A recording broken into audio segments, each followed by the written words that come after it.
প্রবাসীদের নিয়ে আলোচনায় সরব আজকের সংসদ অধিবেশনের শেষ সেশন। এদিন ইন্টেলেকচুয়াল রেমিটেন্সের দিকে নজর দেওয়ার আহ্বান জানান জামায়াত আমির। পাশাপাশি তাগিদ দেন প্রবাসীদের মরদেহ নিয়ে টানা হিচড়া বন্ধের। এই ইস্যুতে আলোচনার জন্য বিরোধী দলের প্রশংসা করেন স্পিকার। আর রেমিটেন্স যোদ্ধাদের বিমানবন্দর সহ সব জায়গায় সম্মান দেওয়ার কথা জানান স্বরাষ্ট্রমন্ত্রী। সংসদে বিরোধী দলের নেতার প্রস্তাবে 147 বিধিতে আনা প্রবাসীদের নিয়ে সাধারণ আলোচনায় সরব বুধবারের অধিবেশনের শেষ সেশন।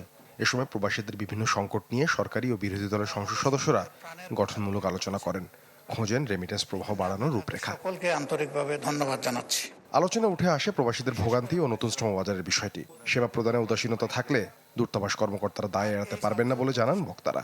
রামিসের হত্যার ঘটনা যেমন তাড়াতাড়ি হয়েছে, মানব পাচারকারী যে হত্যা হয়, খুন হয়, তাদের বিচারও 24 ঘন্টার মধ্যে করার ব্যবস্থা করতে পারলে এটা বন্ধ হতে পারে। যদি সংসদেও তাদেরকে এনে জবাবদিহিতার বা কথা বলার সুযোগ থাকে, সেটি করা যেতে পারে। প্রত্যেক আমাদের রেমিটেন্স যোদ্ধাকে আমরা মানবিকভাবে দেখার চেষ্টা করি। বক্তব্যে ইন্টেলেকচুয়াল রেমিটেন্সের দিকে নজর দেওয়ার আহ্বান জানান জামায়াত আমির। পাশাপাশি তাগিদ দেন প্রবাসীদের মরদেহ নিয়ে টানা হিচড়া বন্ধের। আমাদের এখন প্রয়োজন ইন্টেলেকচুয়াল রেমিটেন্স।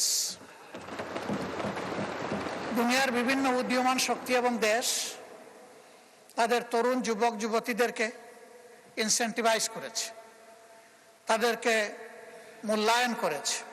এই ইস্যুতে আলোচনার জন্য বিরোধী দলের প্রশংসা করেন স্পিকার। রেমিটেন্স যোদ্ধাদের বিমানবন্দর সহ সব জায়গায় সম্মান দেওয়ার কথা জানান স্বরাষ্ট্রমন্ত্রী। আমি অনেকগুলো সংসদে অংশগ্রহণ করার সুযোগ পেয়েছি। কোনো বিরোধী দলের নেতাকে কোনোদিন কোনো প্রস্তাব দিতে দেখিনি কোনো সংসদে। শ্রমবাজারের জন্য একটা টাস্ক ফোর্স গঠন করা যায় কিনা, সমস্ত সমস্যাগুলি খতিয়ে দেখে রিকমেন্ডেশন দেওয়ার জন্য, নিরসনের জন্য মন্ত্রণালয় সম্পর্কিত স্থায়ী কমিটিতে যদি খুব দ্রুত গঠন করা যায়, অনেক বিষয় মন্ত্রণালয় সম্পর্কিত স্থায়ী কমিটিতে আলোচনা করেও সমাধান করা যাবে। প্রবাসীদের সুরক্ষায় সরকারের প্রতিশ্রুতির কথাও জানান সালাউদ্দিন আহমেদ। রোজ বৃহস্পতিবার বিকাল 3 ঘটিকা পর্যন্ত মুলতবি করা হলো।